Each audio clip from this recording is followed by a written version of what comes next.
Bien, bienvenue à toutes et tous à ce séminaire sur la valorisation en sciences humaines et sociales qui est organisé par le réseau LIEU. Alors pour celles et ceux qui ne le sauraient pas encore, LIEU signifie Liaison Entreprise-Université.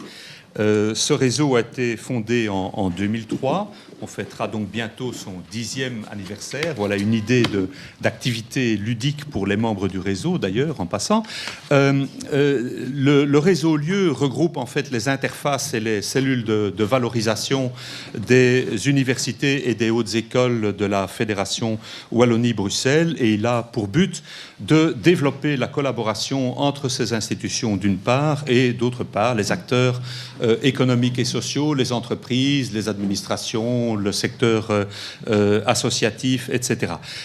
Dans quel objectif? Dans l'objectif de favoriser le transfert de connaissances, le transfert des résultats de la recherche, de le mettre au service de la société et du développement régional.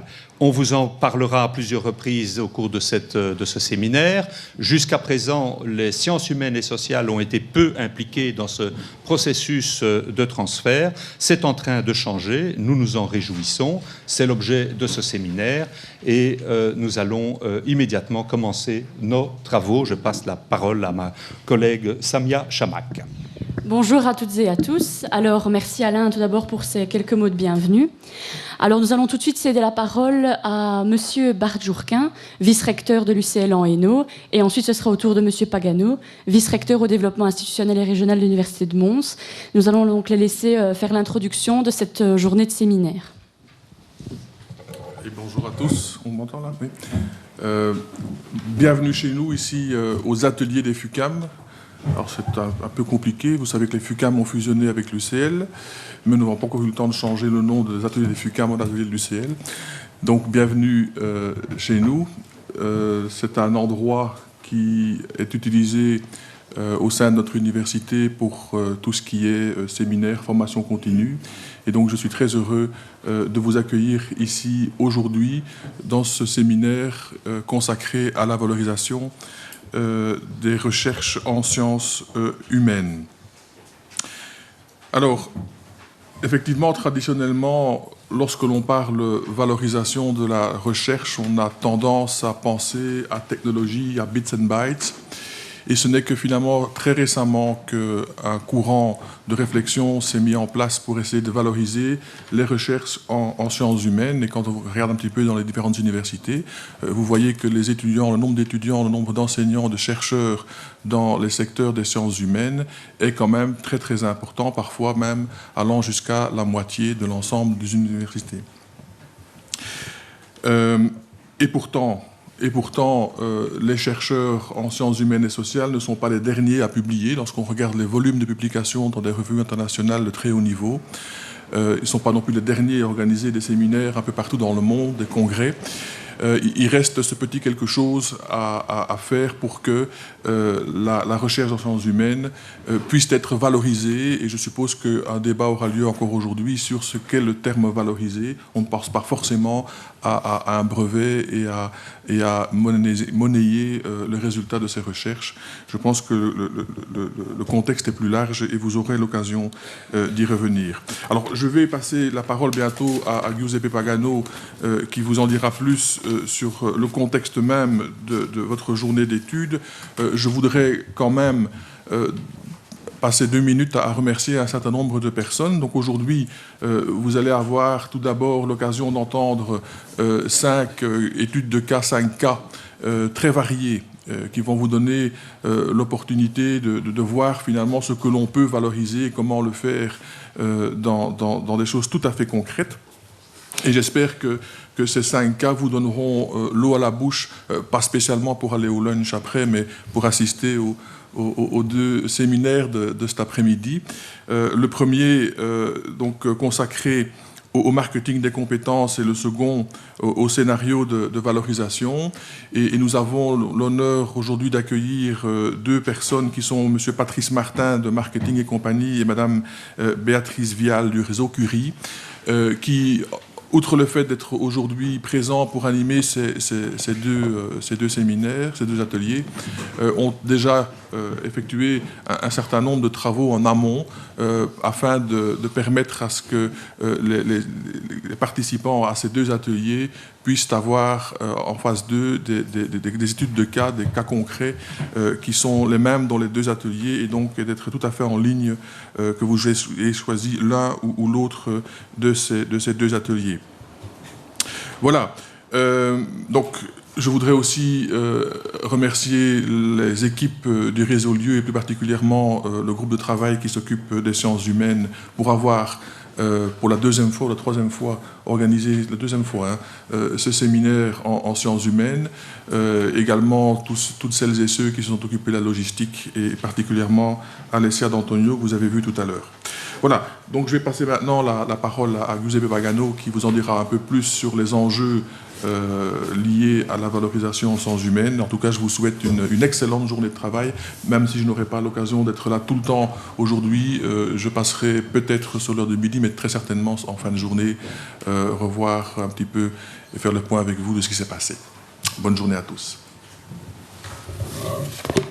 Voilà, mesdames et messieurs, d'abord merci de votre présence dans ce séminaire sur la valorisation des recherches en sciences humaines. L'organisation de ce séminaire est une initiative heureuse à laquelle l'Université de Mons s'associe pleinement. Nous sommes heureux d'être dans ces très beaux bâtiments. Bart, là, je te reconnais au moins un point dans ce très beau bâtiment. Il y en aura d'autres, sans aucun doute, il y en aura d'autres, mais au moins celui-là. Et je voudrais profiter de l'occasion, comme tu l'as fait aussi, pour remercier plus particulièrement notre administration de la valorisation de la recherche, en particulier Samia Chamac et Pierre Cornu, qui ont, et bien sûr d'autres, mais enfin, pour ce qui concerne l'Université de Mons, qui ont beaucoup œuvré pour rendre ce séminaire possible. Donc je l'ai dit, je pense personnellement que l'organisation de ces séminaires est une initiative heureuse, parce que les sciences humaines ont un rôle essentiel à jouer dans le développement régional. Et j'ai le sentiment que ce rôle est sans doute généralement sous-estimé. Évidemment, je ne songe pas un instant à nier ou à réduire l'importance pour le développement régional de la recherche en sciences exactes, que ce soit la recherche fondamentale ou la recherche appliquée. Il existe là-dessus un très large consensus, et ce consensus est étayé par tout un pan de la littérature économique, et non pas utile de revenir là-dessus aujourd'hui. Mais mon propos va plutôt dans le sens de la nécessaire complémentarité de la recherche en sciences humaines et, d'une façon plus générale, de l'apport des sciences humaines au développement régional. Je vais me permettre, si vous voulez bien, d'illustrer ce propos par 4 éléments, tout en sachant que cet après-midi, Alain Schoen ira sans doute plus loin dans la réflexion, et je m'en réjouis à l'avance. Je dois malheureusement vous dire que je ne pourrai pas être là, mais je sais que je pourrai disposer de son texte un peu plus tard. 4 éléments, vous disais-je, qui, à mon sens, jouent un rôle de première importance dans le développement régional: l'économie et la gestion, l'enseignement et la formation, la cohésion sociale et l'attention pour l'être humain.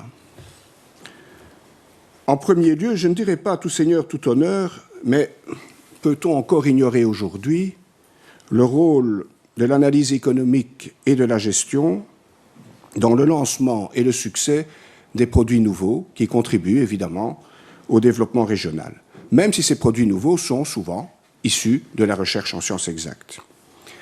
Il n'est malheureusement pas difficile de citer, même dans l'actualité, des exemples nombreux d'entreprises innovantes, parfois des spin-offs universitaires, mais emportées par des erreurs de gestion, de même qu'il n'est pas difficile de citer des exemples de produits nouveaux ou innovants qui ne trouvent pas de marché, faute d'avoir fait auparavant, avant de lancer ce produit, une étude adéquate. De ce point de vue, moi je me réjouis vraiment des interventions qui porteront tout à l'heure, dans quelques instants, sur l'optimisation des décisions en gestion. Je pense que c'est effectivement un des apports essentiels, une des contributions essentielles que nous pouvons faire au développement régional. Et cet après-midi, sur le marketing auquel Bart faisait déjà allusion, en particulier sur le marketing des compétences. Il faut d'ailleurs remarquer que l'analyse économique et l'aide à la gestion, à l'optimisation de la gestion, sont devenus des secteurs à part entière de l'activité économique, secteurs actuellement en fort développement. Pensons par exemple aux maisons de consultance, aux maisons d'audit et aux bureaux de reviseurs, de revisorat, et secteurs dans lesquels nos diplômés et nos chercheurs peuvent assez rapidement soit créer leur propre entreprise, soit en tout cas développer des activités d'indépendants. La deuxième contribution au développement régional, qui est issue des sciences humaines, concerne l'enseignement et la formation. Je pense, et je ne suis vraiment pas le seul, il y a tout un courant de l'analyse et de la pensée économique qui renforce ce point de vue, que le défi majeur des 20 ou 30 prochaines années sera l'enseignement et la formation. Avec le vieillissement de la population qui est inévitable pour des raisons démographiques, l'exigence d'inclure tous les jeunes dans le processus productif, ou en tout cas vraiment le plus grand nombre d'entre eux, cette exigence est devenue plus forte que jamais, et cette inclusion, qui est quelque part aussi une forme d'inclusion sociale, ne sera possible que si l'on parvient à transmettre au plus grand nombre, y compris aux jeunes issus des milieux culturellement les moins favorisés, les savoirs. Alors, nos amis psychologues me diraient aussi les savoir-être, les savoir-faire, je suis d'accord. Résumons tout ça en disant les savoirs pour être bref. Les savoirs qui sont aujourd'hui, qui seront à l'avenir encore davantage nécessaires pour prendre place dans un processus productif de plus en plus exigeant en matière de compétences et de plus en plus exigeant en matière de compétences changeantes, c'est-à-dire de compétences qu'il faut en permanence remettre à niveau et remettre à jour. Dans ce domaine, il y a sans doute beaucoup à apprendre des recherches de nos collègues des facultés et des hautes écoles dans le domaine de la psychologie et des sciences de l'éducation. En troisième lieu, la cohésion sociale. Le développement régional et certainement le développement local se nourrissent aussi, à côté de la recherche, à côté de la pertinence de l'analyse économique, se nourrissent de phénomènes tels que la confiance et la cohésion sociale, ainsi que de la culture.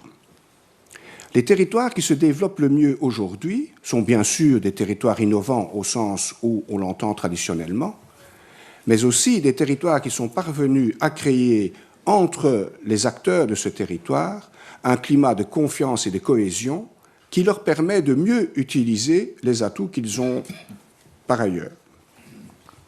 La confiance et la cohésion sont de ce point de vue devenus des véritables déterminants du développement régional et je suis vraiment curieux d'entendre à ce propos l'intervention que fera tout à l'heure Fabienne Leloup. Enfin, je voudrais terminer par l'attention pour l'être humain. Le développement, ce que les économistes appelaient la croissance, mais qu'on appelle maintenant le développement, en particulier le développement durable, n'a de sens que s'il est au service de l'être humain. En particulier, l'attention qu'une société accorde aux membres de cette société les plus fragiles est souvent un excellent indicateur de son niveau, de son véritable niveau de développement général. De ce point de vue, je serai particulièrement attentif à l'intervention de Marie-Claire Alleweg, qu'elle fera tout à l'heure, sur le thème de l'aide éducative aux personnes à besoins spécifiques et à leur entourage. Ainsi, pour conclure, il y a un faisceau d'indications convergentes qui soulignent l'importance des sciences humaines pour le développement économique, social et culturel de la région, d'une région. Je pense que les exposés et les travaux de cette journée vont en fournir une excellente illustration. Pour reprendre le texte du Dupléant, chercheurs et chercheuses en sciences humaines et sociales, les citoyens, les entreprises, les pouvoirs publics de votre région ont besoin de vos idées.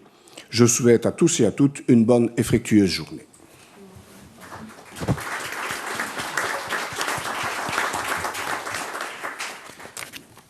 Alors voilà, vous avez toutes et tous reçu une farde en arrivant.